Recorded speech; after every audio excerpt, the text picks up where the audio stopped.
지난 시간 우리가 출애굽기 1장, 2장을 배경으로 말씀을 드렸습니다. 출애굽기는 창세기의 배경을 두고 있습니다. 창세기는 세 가지 사건과 또 네 명의 족장들을 중심해 가지고 하나님께서 하시는 역사, 또 하나님께서 우리 인생들에게 말씀하시는 것이 무엇인가를 이렇게 가르치고 있습니다. 그 세 가지 사건은 먼저가 에덴 동산에서 아담과 하와가 선악과를 따먹고 씻을 수 없는 죄를 진 거예요. 근데 하나님께서는 인간이 그렇게 실패하는 걸 보시고 바로 언약을 주셨어요. 그게 바로 여자의 후손이 뱀의 머리를 상하게 할 것이다. 그리스도 오시기 전이랄지라도 여자의 후손이 오실 것이라는 그 약속을 붙잡은 사람은 무조건 하나님이 살렸습니다. 그리고 두 번째는 네피림 사건이에요. 네피림 사건은 홍수 심판을 가져오는 사건입니다. 온 인류, 이 지구상에 홍수로 다 덮어버리는 이런 사건인데, 그때 하나님께서는 정말로 하나님께 은혜 받은 노아를 불러가지고 방주를 만들어라. 그래서 그 방주 안으로 들어가라. 그리스도가 오시면 방주와 같이 그 안으로 들어간 사람, 그리스도 안으로 들어간 사람은 사는 것이다. 그래서 평생 동안 이 노아의 8식구는 방주를 만들었어요. 그래서 홍수 속에서 구원을 받았습니다. 그런데 인간들은 또 그 노아의 8식구의 후손들인데 바벨탑 시대가 되어가지고 또 문제가 온 거예요. 그래서 하나님께서는 도저히 안 되겠다 이래가지고 아브라함을 부른 겁니다. 아브라함에게 너는 그 동네 떠나라. 그 아브라함에게 본토 친척 아비집을 떠나라고 한 것이 바로 바벨탑 쌓은 그 동네거든요. 그 지역이란 말이에요. 그 지역은 우상 섬기는 곳이고 그러니까 그곳을 떠나서 내가 너희에게 지시하는 땅으로 가라. 그게 바로 가나안 땅. 지금으로 말하면 이스라엘 땅이에요. 그곳으로 가라. 거기가 살면은 내가 복을 줄 것이다. 왜 거기가 살라고 하느냐? 이렇게 할 때 그곳으로 이 땅의 문제, 창세기 3장의 문제, 네피림의 문제, 바벨탑의 문제, 인간이 심판받아 죽을 수밖에 없는 그 문제를 해결할 그리스도가 오신다. 이겁니다. 그래서 누구든지 그 그리스도를 기다리기만 해도 복을 받는다. 그래서 하나님께서는 아브라함, 이삭, 야곱, 또 요셉 이렇게 그들에게 직접 나타나서 그들의 이름을 부르면서 가나안 땅의 중요성을 말해줬어요. 가나안 땅은 토질이 좋고 가나안 땅은 자연이 아름답고 그런 것이 아니에요. 그리스도가 오시는 곳을 말합니다. 그래서 그 그리스도가 오실 것을 바라는 사람은 어떤 상황, 문제, 사건 속에서도 망하지 않는다. 반드시 살게 된다. 이걸 말해주는 겁니다. 자, 그런데 바로 아브라함과 이삭과 야곱, 요셉 때에는 하나님께서 가나안 땅에서 요셉을 애굽으로 보내는 거예요. 애굽으로 보내가지고 애굽에 가서 총리가 되죠. 요셉이 총리 들어간 건 아닌데 노예로 갔어요. 노예 속에서 성공하고 또 누명소 감옥 갔습니다. 근데 감옥에 가니까 또 거기서 응답이 오고, 그런데 또 왕을 만났어요. 그러니까 그 왕이 요셉을 보고 야, 너 이런 사람을 어떻게 만날 수가 있느냐. 그러면서 그 요셉에게 총리 자리를 줘가지고 애굽에서 총리를 평생을 해요. 평생을 했는데 이제 요셉이 100몇 살에 130살인가요? 그게 죽지요. 그러고 이제 정권도 바뀌지요. 그러니까 요셉을 알지 못하는 왕이 나타나가지고 이스라엘 사람들을 핍박하기 시작하는 거예요. 그 사람들은 보통 사람들이 아니다. 무서운 사람들이다. 왜? 그 요셉이라고 하는 사람이 노예 출신이었는데 감옥 갔었는데 총리가 돼가지고 이 나라를 평생 동안 다스렸다고 하더라. 뭐 이래가지고. 그래서 이유 없이 핍박을 하기 시작한 겁니다. 어떻게 저 이스라엘 사람들이 아들을 낳으면 무조건 다 강물에 던져버려라. 그 아기를 받는 산파들에게 그렇게 부탁을 한 겁니다. 막 그래가지고 뭐 이스라엘 사람들은 아들을 낳은 건 두려운 거예요. 여러분들은 아들을 낳으면 여러분들은 기쁘잖아요. 근데 딸 낳게 해주옵소서 막 그렇게 기도한 사람들이 그 사람들이. 그런데 그때 태어난 사람이 모세입니다. 이제 오늘 본문의 주인공이란 말이에요. 한마디로 결론을 내린다면 큰 문제가 왔다 그러면 거기에 하나님의 아주 큰 계획이 있다고 하는 걸 여러분이 눈치채면 돼요. 그게 모세의 이야기예요. 그리고 우리가 생각하는 것과 전혀 다른 방법으로 역사하시는 하나님이라는 것을 여러분이 아시면 됩니다. 우리는 큰일 났다, 안 되겠다, 해결할 수 없다, 어떻게 하면 좋으냐 이런 것들이 많이 있잖아요. 그런데 하나님은 IQ가 없어요. 네, 머리가 나빠서 없는 게 아니라 잴 수가 없어. 여러분 바보가 생각하는 거하고 머리가 좋은 사람이 생각하는 것만 다르잖아요. 그러니까 머리가 나쁘면 하나, 둘, 셋, 많다 이렇게 만단 말이에요. 그런데 머리 좋은 사람은 다양한 방법으로 그걸 찾아낸단 말이에요. 그런데 하나님이 바로 그런 거예요. 절망 속에 빠져 있는 사람, 나는 이제 끝장났다고 하는 그 사람에게 절묘한 방법으로 하나님께서 길을 만들어주고 살려내는 그런 응답을 받은 사람이 모세입니다. 그리고 그의 어머니, 아버지가 그 응답을 받고 이 모세가 살아난 거예요.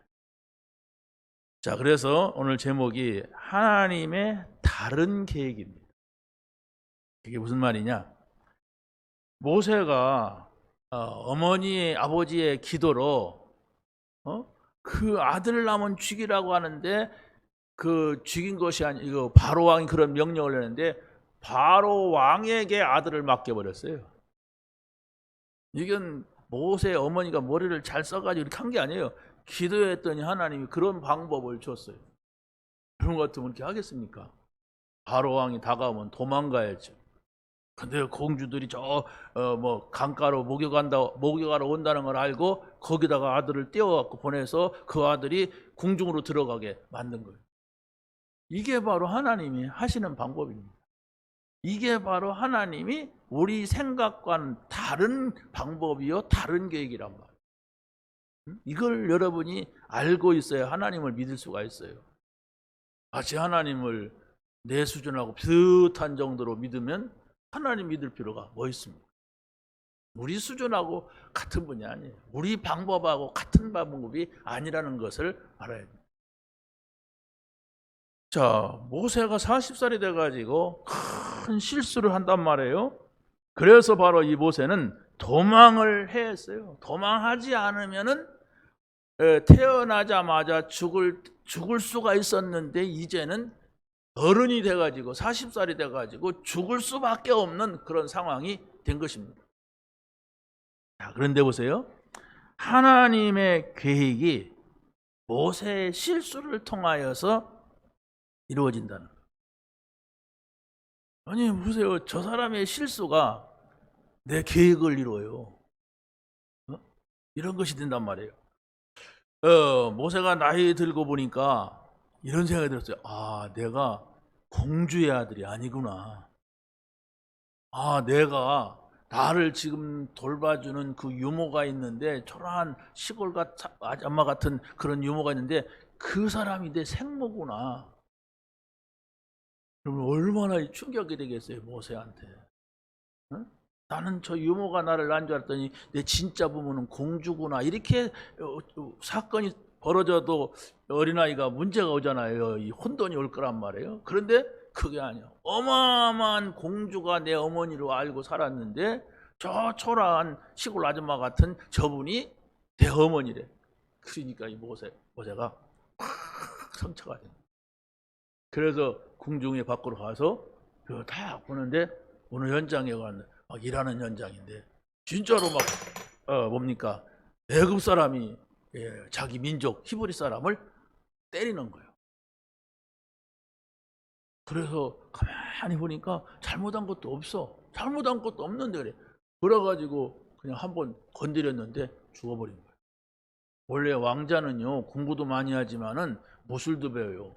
왜? 누가 어느 때 공격할지 모르니까. 그런데 이 사람은 엄청난 사람인데 뭐 한번 뻗었는데 그냥 상대방이 그대로 가버리는 거예요. 그래 그냥 집으로 가버렸어요. 갔는데 또 그 이튿날 어떻게 됐는가 와서 봤더니 그날은 또 히브리 사람끼리 또 싸우네. 그래갖고 또 간섭한 거예요. 그 왜 니네들 같은 동족끼리 싸우냐 막 이런 거예요.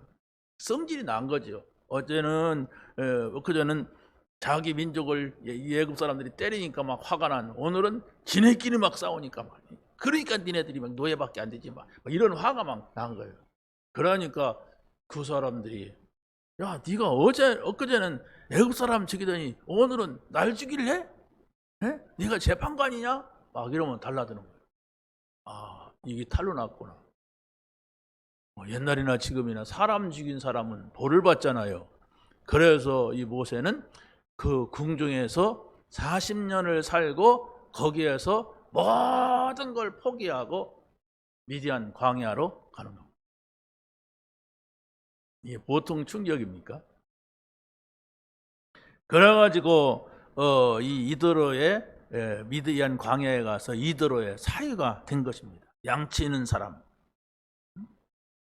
궁중에서 40년을 화롭게 살 때에는 은혜를 받지 못했는데 그런데 미디안 광야에 가서 양을 칠 때에 이 모세는 하나님을 만나게 되는 이야기입니다.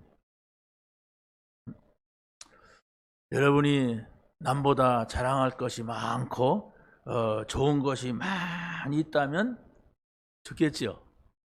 근데 그것은 하나님의 은혜를 받을 수 있는 조건이 아닙니다. 모든 사람들이 하나님의 은혜를 받았다고 간증하는 사람들은 내가 좋은 것이 있는데 그게 없어졌어. 내가 많은 것이 있는데 그것이 잃어버렸어. 그렇게 외롭고 힘들고 쓸쓸하고 이럴 때에 하나님의 은혜가 찾아온다는 것을 여러분이 기억하면 됩니다. 그러면 하나님의 은혜를 받으려면 내가 가진 거 다 엘리사같이 내버려야 은혜 받느냐? 뭐 그럴 필요는 없어요. 왜 그렇습니까? 하나님이 그 사람이 정말로 하나님의 은혜를 받아야 되는데 은혜를 안 받아.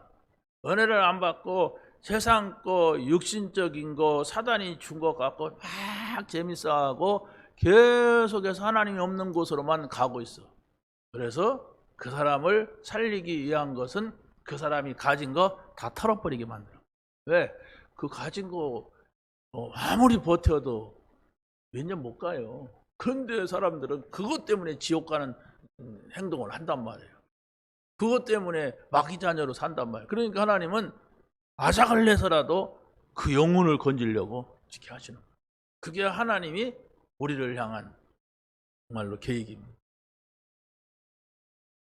그래서 바로 이 사람이 궁중에 살던 왕자가 광야에서 양을 치면서 사는데 얼마나 어려웠겠어요, 마음적으로. 응? 그래도 밥 3끼를 먹었는지 2끼를 먹었는지 몰라 좀 먹어야 살으니까 양이라도 치면서 쳐주면서 거기서 나날을 이렇게 보내고 있었던 겁니다. 근데 하나님은 세 번째로 이스라엘의 기도와 시간표를 본 겁니다. 모세를 알던 왕은 이제 죽었어요. 그런데 이스라엘 백성들은 그 탄식 소리, 그 부르짖는 소리가 최고조를 이룬 겁니다. 최고조를 이뤘을 때에 저 광야에서 양을 치면서 바라볼 것이라고 하는 것은 오직 어머니가 어렸을 때 말해주었던 그 하나님 외에는 자기에게 소망이 없다는 걸 생각하고 있는데 그렇다고 해서 하나님이 계신 것 같지도 않고 말이야. 하나님이 계시다면 어찌하여서 내가 그렇게 잘 나가던 나를 요모양 욕걸로 만들었는가, 이렇게 생각이 오락가락하고 있었을 때입니다. 그래서 우리가 두 번째를 보게 되면 하나님의 새 은혜를 모세에게 주려고 부르시는 거예요. 새 은혜. 이게 뭡니까? 육신적으로 받아 누렸던 그 은혜가 아니고 새 은혜. 육신적인 것도 필요하지만 영적인 것, 내가 지금까지 한 번도 체험하지 못한 그것을 주시려고 부르신 겁니다. 그래서 이 모세가 이드로의 양을 치고 있는데 갑자기 저 가시떨기 나무에 불이 붙은 거예요. 아니, 가시떨기 나무는 불이 붙으면 호로록 타는데, 불이 붙었는데 마치 우리로 보면 전기불 모형을 만드는 것 같이 불이 붙었는데 안 타는 거예요. 이런 일이 있는가 해서 가까이 간 겁니다. 그 가시떨기에 불꽃을 보려고 가까이 갔는데 그때 하나님께서 모세를 부르시는 거예요. 모세야, 모세야. 여기에서 하나님의 음성을 듣는 모세가 모든 것이 살아난 순간이에요. 지금까지 내가 하나님의 말씀을 들었는데 내 마음속에는 하나님이 계신 것 같지가 않고, 내가 지금까지는 많이 알고 있었는데 진짜 하나님이 계실까 이러고 살았단 말이에요. 많습니다. 아마 대부분의 사람들이 그렇습니다. 습관적으로 이게 교회를 오래 다녔고 뭐 이렇게 하니까 다니죠. 하나님 살아계시다. 이런 사람 언제 하느냐? 문제 올 때 알아요. 문제 올 때는 다 자기 말을 해. 내 생각이 이렇고 네 생각이 이렇고 막 거의 다 그런단 말이에요. 그러니까 하나님께서 어떻게 할 수가 없는 겁니다.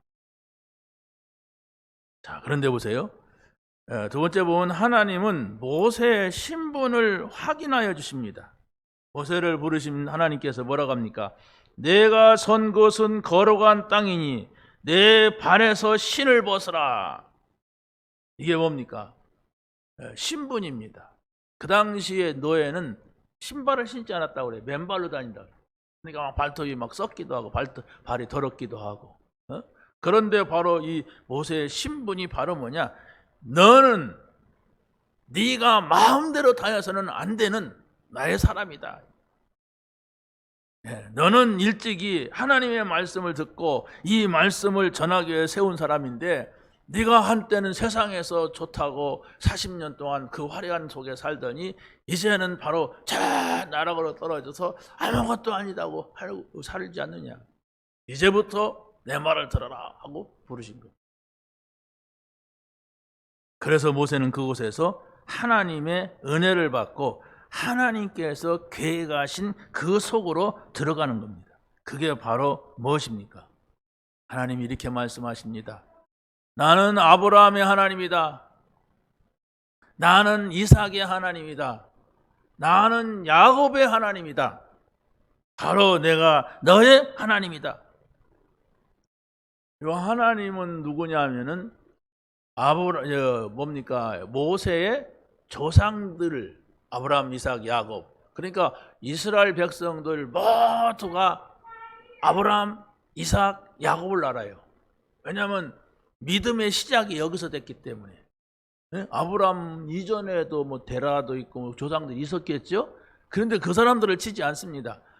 하나님께서 아브라함을 불러서 언약을 주셨고, 이삭을 불러서 언약을 주셨고, 야곱을 불러서 언약을 주셨어요. 그래서 자기네들은 언약의 백성이야. 우리는 하나님의 백성이야. 하나님께서 이분들에게 나타났는데 그 하나님을 내가 섬기고 우리가 섬긴단 말이에요. 하나님이 뭐 이게 눈에 보인다면 그분이십니까 하고 사진도 찍고 하겠지만은 그게 아니에요. 안 보이니까 뭔 소리가 들리면 이게 뭘까? 귀신 소리인가? 사람의 소리인가? 뭐 신의 소리인가? 뭐 이러겠죠. 근데 하나님은 분명히 당신이 누구냐 하는 것을 밝혀주는데, 아브라함의 하나님, 이삭의 하나님, 야곱의 하나님, 그리고 이 사람들은 나의 하나님이십니다. 이렇게 말합니다. 자, 그래서 세 번째는 하나님은 이스라엘의 부르짖음을 들으신 것입니다. 하나님은 내 백성의 고통을 분명히 내가 보고 부르짖음을 듣고 근심을 알고 이제 내가 애굽인의 손에서 그들을 건져내려고 너를 부른 것이다. 이렇게 말씀합니다. 굉장한 사명을 가지고 부르신 겁니다. 모세가 애굽에서 사람을 막 친 것도 자기가 이브린이라고 하는, 그렇잖아요. 근데 왜 이브린들이 애굽의 노예가 됐냔 말이에요. 울분이 생기는. 그래서 바로 내가 하나님이 계시다면 왜 내가 그를 죽이고 거기서 도망 나와 있고 내 신세가 이게 뭐냔 말이에요. 근데 하나님은 다 아시면서 그냥 두신 거예요. 왜요? 모세는 실력 있는 사람입니다. 태어난 것은 별로 이렇게 어려운 가정에 태어났지만은 굉장한 하나님의 말씀을 어렸을 때 들었어요.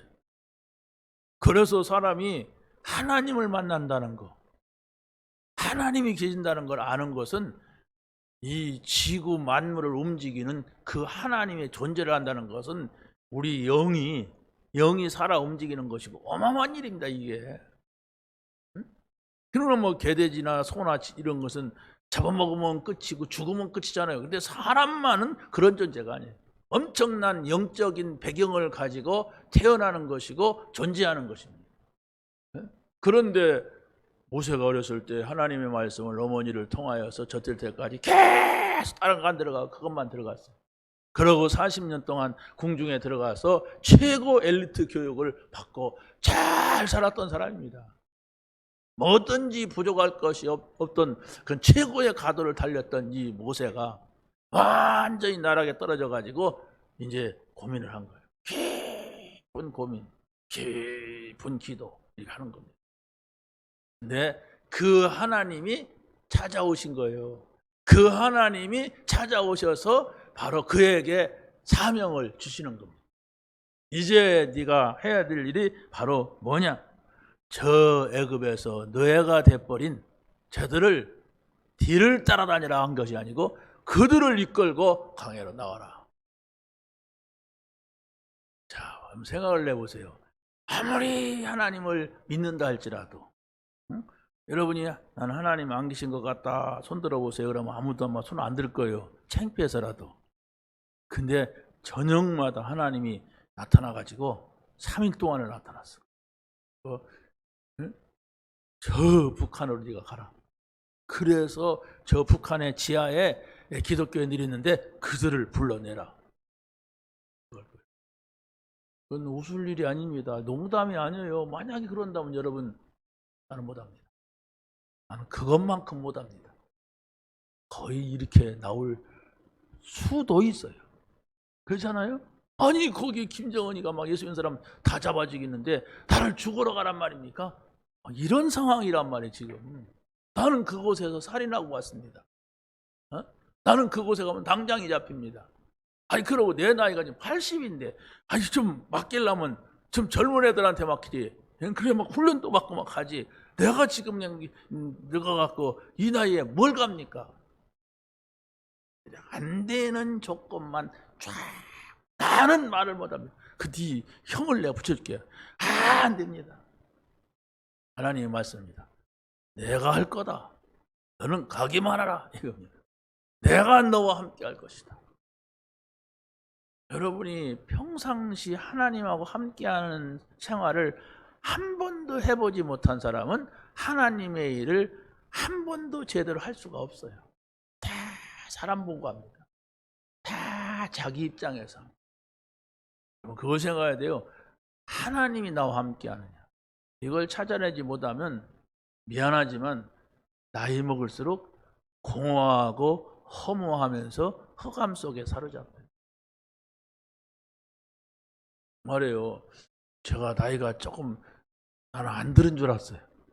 한 40쯤 된 줄 알았어요. 다른 사람들 그렇게 말을 안 해. 애들은 할아버지라고 하고 조금 더 큰 사람들은 어르신이라고 말하고 또 뭐 내 새끼도 아닌데 아버님이라고 말하고 왜 내가 네 아버지냐? 근데 그게 나이 먹은 친구. 이게 그렇다면 어떻게 됩니까?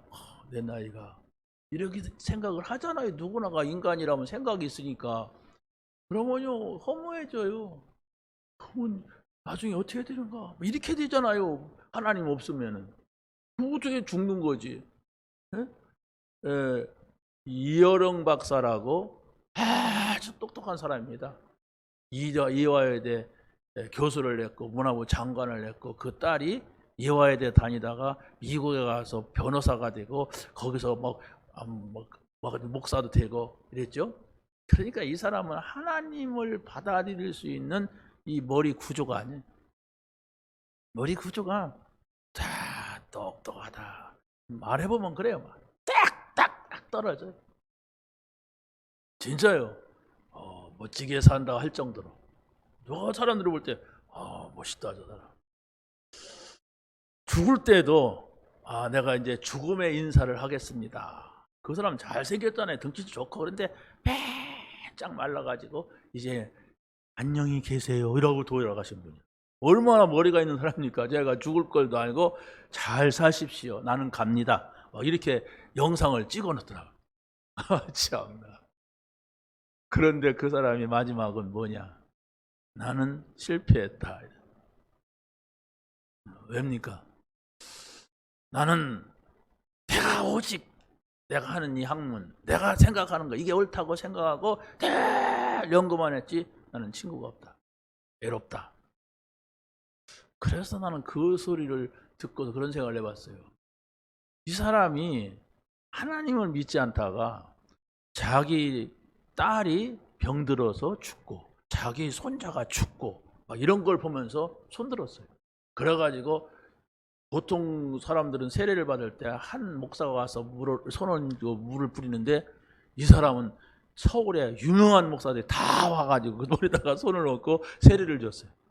이분 자체가 워낙 유명한 사람이니까. 그러니까 두라노의 하용재 목사님을 비롯해서 유명한 내노라는 목사님들 막 여러분 이름만 들어도 알 수 있는 그런 분들 와서 세례를 줄 정도로 그 유명했던 분인데 굉장히 그 분이 쓴 책이 지성에서 영성이라고 하는, 자기는 완전 지성주의자잖아요. 이성주의자고. 그런데 하나님을 만났다. 그러니까 영성. 영적인 얘기를 하는 거 보면 역시 다른 얘기를 하는구나. 이렇게 하고 청년들 앞에서 연설을 하는데도 청년들이 막 호감을 사게 말해요. 근데 실패했다 이러면 그건 실패한 게 아닙니다. 친구 좀 없다고 실패입니까? 그러잖아요. 내가 하나님을 만났다면 그 실패가 아니에요. 그런데 마지막에는 그 인사를 할 거 아닙니까? 내가 지금까지 학문에 미쳐서 세상 것이 모든 것이라고 생각을 했지만은 나는 세상적으로서는 친구도 없고 세상적으로서는 외로웠지만 내가 하나님을 만났다. 나는 지금 죽어도 하나님 나라에 갈 수 있어 감사한다. 이래 마지막 인사를 해야 되는데 내가 그 사람의 깊은 속은 못 들어가 봤지만 자기는 실패자라고 낙인 찍고 마지막 인사까지 멋있게 하고서 가셨어요. 여러분, 우리가 그분을 좋다 나쁘다 잘했다 못했다 평가할 수는 없어요. 왜? 그분의 입장과 생각과 여러 가지가 있기 때문에. 그러나 여러분들이 복음을 받고 하나님의 자녀고 여러분이 복음을 받고 이 복음을 전한 일에 쓰임 받았다면 마지막은 하나님 나라입니다. 이 하나님의 나라의 소망을 잃어버리고 산다면 여러분들 마지막에 그보다 더 후회가 아니라 절망 속에서 세상을 마치게 된단 말이에요. 하나님이 살아계시다. 하나님은 나를 부르셨고 내가 하나님 나라로 간다. 이것입니다. 자, 마지막입니다. 언약의 기초적인 문제를 해결받은 모세입니다. 하나님은 모세에게 찾아오셔서 뭐라고 하냐면 나는 스스로 계신 하나님이다, 여호와다 이렇게 말씀합니다. 스스로 계시다고 하는 것은 뭘 말하냐면은 하나님보다도 더 큰 이가 없다. 하나님은 누가 만들거나 지배할 수 있는 존재가 아니다. 그 하나님을 우리가 믿는 거예요. 그 하나님이 나를 부르신 겁니다. 그렇기 때문에 바로 이 모세는 하나님을 만났고 하나님 앞에서 늦게지만, 그렇잖아요. 80살에 버림받아서 그래도 40년 동안을 하나님 앞에 살다가 120살까지 살았어요. 하나님 앞에서 쓰임받고 간 사람이 바로 모세입니다. 자, 두 번째는 뭐냐면 하나님은 영원한 이름을 가지고 계세요. 그 하나님은 저 창조 때부터 존재하셨는데 지금까지도 존재하시고 영원까지 존재하시는 분이 하나님이세요. 그 하나님을 내가 만났고 그 하나님을 내가 모셨고 그 하나님의 나라를 우리가 소망하고 있단 말입니다. 이것보다도 우리가 더 큰 게 어디가 있어요? 이것을 얻은 것보다 더 귀한 게 어디 있냔 말이에요. 이 마음을 여러분이 항상 가져요. 나는 최고의 분을 모시고 산다. 모시고 살면은 여러분이 어떤 문제 속에서 낙심하지 말고 그분 앞에 여러분의 사정을 말할 수 있어야 모시고 사는 거죠. 그렇지 않습니까? 그런데 모시고서도 절대 말도 안 해. 그분의 말도 안 듣고 내가 그분한테 뭐가 할 얘기도 안 해. 그게 무슨 모시고 사는 겁니까? 요양병원에 모시고 사는 거예요. 그러잖아요. 여러분이 하나님을 모셨다면 함께 사세요. 함께 사는 거 모릅니까? 여러분 남편하고 어떻게 함께 삽니까? 자녀하고 어떻게 합니까? 대화하는 거예요. 그가 뭔 말을 하는 거 듣고 내가 그분한테 말할 수 있는 이 간단한 건데, 말로만 하나님하고 함께 산다고 하나님이 내 주인이라고 말하지만은 전혀 그분을 존재로 인정해 주지 않고 상대도 안 해주면서 살아가면서 하나님 믿는다고 헛소리하고 있어요. 그게 하나님 믿는 게 아니에요. 하나님을 여러분이 잘 모시는 그분의 말씀을 받드는 거예요. 여러분이 부모님 모시고 있습니까? 어른들의 말씀을 잘 듣는 게 모시는 거예요. 뭐 말이 되든 안 되든. 그렇지 않습니까? 부모들은요, 또 이게 자식이 어디 밖에 나갔다면 좋고 나쁘를 따서 많이 말해주는 걸 좋아해요. 뭔 일이 있었는지 모르고 말하고 상당 절대 말도 안 해. 그러면 부모가 외로워합니다. 그러니까 하나님을 모시고 있으려면 여러분이 그분의 말씀을 잘 듣고 내가 그분에게 말씀을 드릴 수 있는 요 관계만 잘 하면 되는데, 내가 그것이 지금 안 되고 있단 말이에요. 이것만 여러분이 해결하시면 됩니다. 마지막으로 우리 하나님은 언약을 주시는 분이에요.